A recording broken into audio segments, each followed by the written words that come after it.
මේ කර්ටන් එකක් වගේම තමයි මේක මේ ලස්සනට නූල් එල්ලලා තියෙනවා පහළට. මේක තවත් උසට දැම්මොත් ගොඩාක් පහළට මේ කර්ටන් එකක් වගේම මේ ලස්සනට තියෙනවා.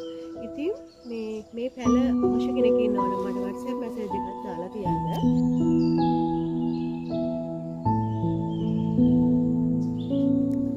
මේ තියෙන්නේ පැල හොඳට මුල් දාලා තියෙන්නේ දැන් මේ පැල දාලා හොඳට මුල් ඇවිල්ලා තියෙන්නේ. මම පෙන්නන්නම් එක පැලයක් ලොකුවට ඒව දැන් මුල් වලින් එතිලා තියෙන්නේ. පේනව නේද මේ පැල? මම මේ පැලයක් රුපියල් 200කට දෙනවා. අවශ්‍ය කෙනෙක් ඉන්නවා නම් මට මැසේජ් එකක් දාලා තියන්න.